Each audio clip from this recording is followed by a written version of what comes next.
It's the Chinese leadership's biggest political gathering of the year. Delegates in Beijing's Great Hall of the People are mapping out the country's economic future, figuring out how to deal with slowing growth while continuing to expand its military. It's all supremely controlled, not a hair out of place. But beyond the carefully choreographed speeches, a crisis thousands of miles away is hanging over the meeting: the war in Iran. 面对陷入战火的中东，我想说的是，这是一场本不应该发生的战争，也是一场对各方都没有好处的战争。中方高度关注伊朗局势，伊朗国家主权、安全和领土完整应该得到尊重。中方呼吁立即停止军事行动，避免紧张事态。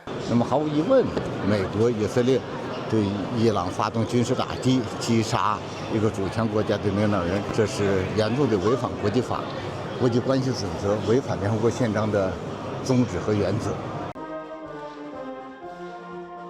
China has been a long-time backer of the Iranian regime. Xi Jinping has called Tehran a good friend and partner. China is the largest buyer of Iranian oil and a major economic ally, giving Beijing influence in a strategically crucial region. So when China's geopolitical rival, the United States, assassinated Iran's top leader, what did China do?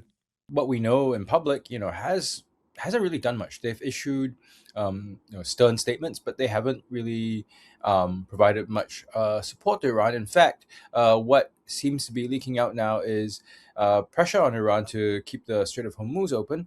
So I guess in terms of at least short-term issues with inflation, Beijing would be concerned about it.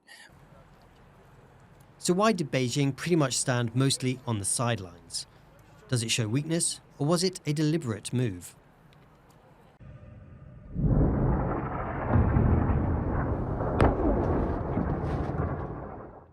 China has tried to cushion itself from geopolitical shockwaves just like this, building large strategic oil reserves and diversifying suppliers, leaving it less exposed than some other Asian economies. Beijing still wants stability in the region, but its low-key response to the chaos also reveals something deeper about how Beijing sees its global partnerships. In recent years, Xi has presented China as a stable and predictable global power, in contrast to the US, part of his broader vision of a new international order, with China challenging Western dominance. And that's the face Beijing is presenting in the light of the Iran war. 大国理应守公道、行正道，多为中东和平发展贡献正能量。作为中东国家的真正朋友和战略伙伴，中方我们愿意同中东国家一起践行全球安全倡议，还中东以秩序，还人民以安宁，还世界以和平。 Although in reality, Tehran may not have had reason to expect more. China's relationship with Iran, described by Beijing as a comprehensive strategic partnership, has always been largely transactional. Having a comprehensive strategic partnership, it means that in Chinese diplomatic ranking, you're at the top. But it's not, many countries have the same type of partnership. It's very different from an alliance, a formal alliance, like, for example, that between Japan and the United States, right? A comprehensive strategic partnership doesn't come with specific obligations. In other words, China wants cooperation, influence, and economic ties, but it avoids depending on others as far as it can and doesn't seem about to start fighting for its partners, wherever they are. There's been a lot of talk about Beijing, not really coming to the assistance of Iran, just like they didn't come to the assistance of Venezuela. I suppose Beijing, one of the things Beijing would be thinking about is, whether when they make these sort of partnerships, especially on the security front, how much are they willing to sort of come up with? To what degree are they willing to stand by their partners? And the sort of reputation hit that they might get for not being more forthcoming with their support. From Venezuela to Iran, China's reluctance to act is raising questions about its credibility. But for China's leadership, restraint may be part of the strategy. Let Washington take the big risks. The way that China is hoping to achieve global leadership is to stand back while the United States is doing all that it can to diminish itself, globally. So it sees inaction as the best course of action when the United States is so, keen on diminishing its own global leadership, and also, deplete its strategic assets, like these missiles.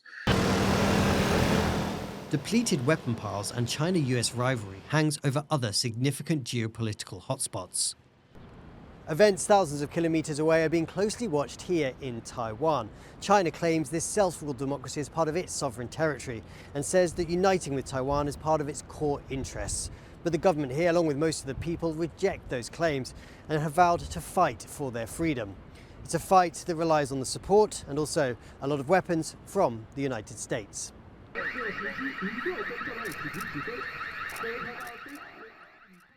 When tensions flare up elsewhere, which could demand that American attention and their weapons, some here worry that China could take it as an opportunity to act.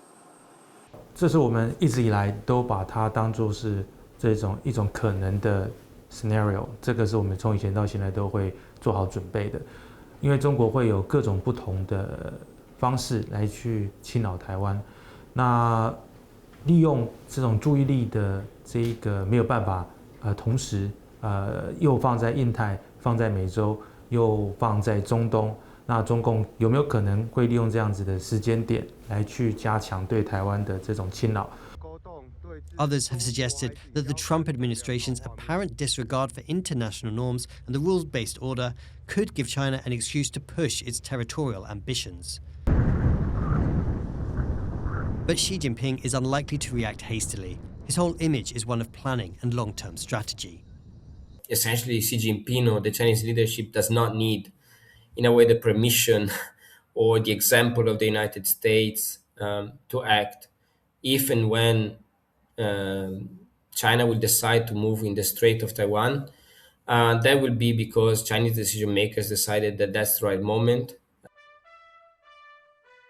This week in Beijing, China's leadership wants to show a focus on building China's economic and military might, content to stay away from the war in Iran. But the rivalry between Beijing and Washington continues to shape events far beyond the Middle East. And in Beijing's Great Hall of the People, where China's leaders are shaping the country's future, that competition is always on their minds.